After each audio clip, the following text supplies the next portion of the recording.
What's up, guys? Welcome back to DCA. So unfortunately, right now, Bitcoin is trading below $18,000. We're sitting at 17,000, around $600.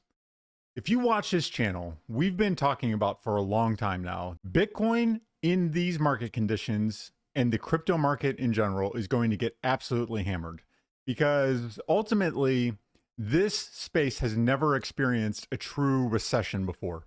There was a small recession that we saw back here at the beginning of 2020, but that's almost a technicality. And based on the actions that the Fed took, they sort of propelled us out of that recession and into this boom that we saw into late 2020 and then into 2021. So the crypto market sort of benefited from that. But now what we're experiencing is the Fed is walking that back. We have all these supply chain issues, and we're feeling the pain from that now. All these people that have been saying that, 60 or 50K, that's max pain, 40K, we're never going to go below 30K. It's impossible for Bitcoin to go below 20K. Or on the other hand, people saying that if we do go below 20K, that invalidates, the whole investment thesis of Bitcoin. I don't think any of that is true. And obviously the parts talking about the price can never go below these various levels, obviously that's not true. The first thing is the fact that we are below 20K, that is absolutely, in my opinion, it's meaningless. It doesn't invalidate Bitcoin. It doesn't invalidate the thesis. In fact, if we just look at the Bitcoin logarithmic regression curve, we've been looking at this chart for quite some time now. Okay. We've been looking at this chart for months and months. And you can see that we've always expected that we could get into this range. This was never unexpected. A lot of people didn't like it. A lot of people, were sort of attacking me when I showed things like this, saying that Bitcoin's very likely going to go down to 20K or below. People don't like this information, but nonetheless, there's a mathematical basis behind it. And, we've been talking about the fact that it's very probable that this happens because in every single market cycle so far, we've seen these types of prices. Okay. So you can see that we're right in this band here, this green band, which essentially shows us where the bottom has been, not necessarily the bottom, but where the sort of bottom accumulation range has formed for Bitcoin in every single market cycle. Now, it's entirely possible that based on new conditions in the market, and that being increased interest rates, a recession in the economy, et cetera, that we could go below this because we've said that Bitcoin has only experienced a bull run essentially since 2010. The market has been doing nothing but going up with only small corrections in between since 2010. So given these new market conditions, it's entirely possible that we see the price go to depths which many people may not expect the price to go to. And so if you've been watching this channel for any length of time now, these are things that we've covered ad nauseum at this point. We have been talking about this for months and months and months. And I'm pretty sure that anyone who's a fan of this channel has been prepared for this essentially since December. All right. So that's not what we're going to talk about today, though. That's just, I've been on vacation for a few weeks and I wanted to address the price since, when I left, the price was sitting at around $30,000. And so what I want to talk about today is this new narrative that's forming out there about the Bitcoin dominance. And I want to talk about why I think the Bitcoin dominance chart, as it's currently constructed, is misleading. So if you go back to 2016, even prior to that, 2014, 2015, you see that the Bitcoin dominance was nearly 100%. If you don't know what this metric is, it's essentially the percentage that the total crypto market cap is made up of Bitcoin. So if it's 100%, that means all of the crypto market cap, every single coin, when you add them all up, their market caps, 100% of that value is due to Bitcoin. But what you can see is that in Q2 of 2017, we essentially saw the market cap value of Bitcoin relative to the entire market. It started to fall, meaning that other new attractive coins were starting to enter the market, namely Ethereum at the time. However, we also had some other coins starting to gain notoriety. So what you saw was the Bitcoin dominance rapidly fell. So it went from around 95%, near 100% in 2016, all the way down to around 36% at the bottom. So around 35 to 36%.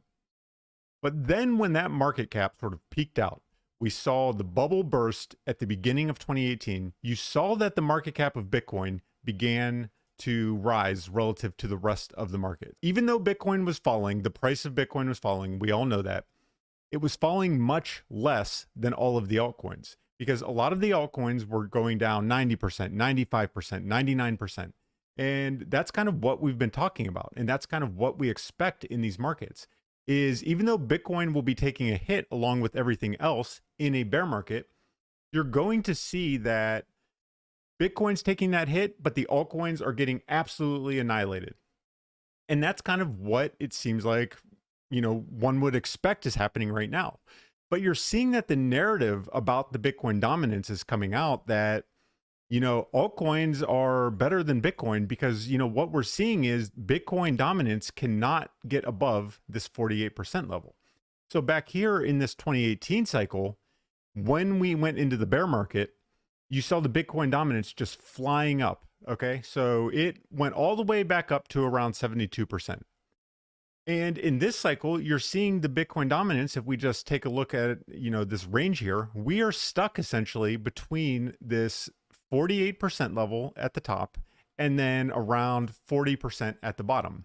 So you'll see that we've came down and touched this bottom level for the Bitcoin dominance at 40%, 1, 2, and then 3 times. And we've been rejected off of this 48% level 1, 2, 3, 4, maybe 5 times now. So what is going on? Why is it that Bitcoin is not able to get above this level? And you're seeing a lot of the analysts telling you that it's because the altcoins simply are taking market share from Bitcoin. But I'm going to dispel another crypto myth today, and I'm going to show you why that is not true. So in order to do that, we need to consider the total crypto market cap. All right. So when we think about Bitcoin and where Bitcoin is at right now, let's take a look at a chart for Bitcoin actually first. So Bitcoin at this moment in time, Bitcoin is down right now from the top. It's down around 73 or 74%. Okay. So that's where Bitcoin's at the moment. Now let's come back here and look at this total crypto market cap. Okay. So this is adding all of the altcoins, every single altcoin, no matter what it is. And it's just looking at what is the value of all of those coins. So they are sitting at around a total market cap of around 437 billion. And then I've made this script here that will just show you how far it's retracted from its all-time high. And it has come down around 73%. So essentially the same percentage change that we've seen Bitcoin. This is the all-time high that we hit back here. You can see that we hit this all-time high right here at around $1.6 billion for the total altcoin market. And that has now retracted around 73%. So it's about dead even with Bitcoin, which supports what we're seeing right here, where right every time that we get to this level, we get rejected. So this would say that Bitcoin and the total crypto market are sort of staying hand in hand with one another. But I'm going to show you why that's misleading today. So in order to do that, let's do this. Let's come over to this coin market cap list of all the coins. And here we can see the market cap. So of Bitcoin, 340 billion. Of Ethereum, 109 billion. Of USDT, around 70 billion. USDC, 55 billion, et cetera, et cetera. Okay. So notice one thing here. We have a lot of altcoins on here, but we also have a lot of stable coins. Okay, so stable coins notably with market caps of 70 billion, 55 billion, it just goes down the list, 18 billion, 6 billion. Now let's do something real quick. Let's take a look at this here. Let's look at a historical snapshot of Bitcoin back in 2018 when we saw that the Bitcoin dominance, it was increasing as the market was sort of crashing. As we were moving into that bear market, we saw that the dominance of Bitcoin was rapidly increasing. So let's go back to 2018.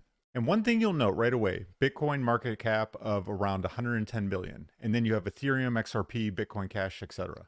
So a lot of these are going to be your standard altcoins. But notice now the stable coins at the time. And let's look at Tether, $2.7 billion. So, just under 3% of the total market cap of Bitcoin. All right. And then if you keep going down the list, you're not really going to see any more stable coins on here. So basically back then you had one stable coin with around a $2 billion, $3 billion market cap.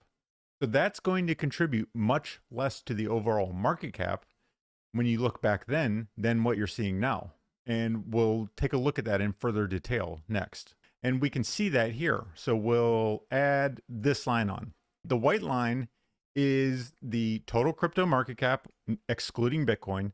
And then this line then is going to be the value of your stable coins. Okay, so you've seen the value of stable coins come from around 4 billion back here in 2019 to around 143 billion right now. Okay, so in reality, if you're comparing Bitcoin to the actual altcoins, not just cash that people have sitting on the side, the picture really changes. And we see that instead of that $430 billion valuation that we're getting, in fact, we're getting a valuation that's closer to this. It's closer to around 293 billion. Okay, so this is then going to be your market cap of the actual assets. Whereas stable coins, we know that Bitcoin's price relative to the stable coins is going to be rapidly falling because the stable coins are going to stay at $1. But on the other hand, while Bitcoin is in a downtrend, you're going to see the price of Bitcoin rapidly falling. So naturally, Bitcoin is going to have downward pressure artificially being added to it, which is going to skew this chart. So essentially, ever since let's go back and look at this again. If we bring back this chart, you'll see that all through 2019 and basically even all through 2020, the stablecoin market cap was only around $27 billion. It was negligible. But since that time, it's rapidly increased, going up over $125 billion. Okay. So that becomes a significant factor then.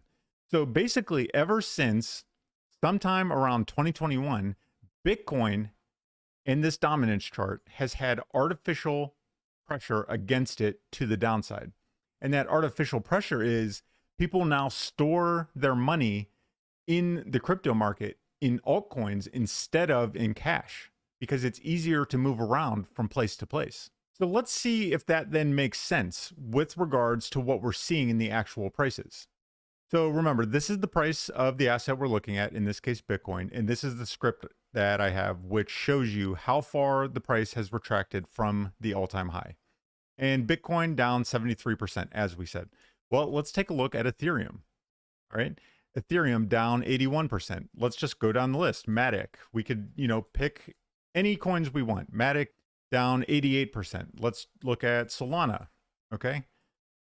89%. So everything that we're looking at, no matter what it is down essentially more than Bitcoin. And not everything, because some assets are not down as much as Bitcoin. There's a handful that aren't, but they're few and far between, and they tend to not be sort of major players. So we could just keep going down the line. Polkadot, 87%. Basically, everything is down more than Bitcoin is, and yet we're seeing Bitcoin falling against the total crypto market cap. There's misleading information out there, people saying that, these altcoins are better investments. And you can see that Bitcoin is not living up to the hype that we're expecting.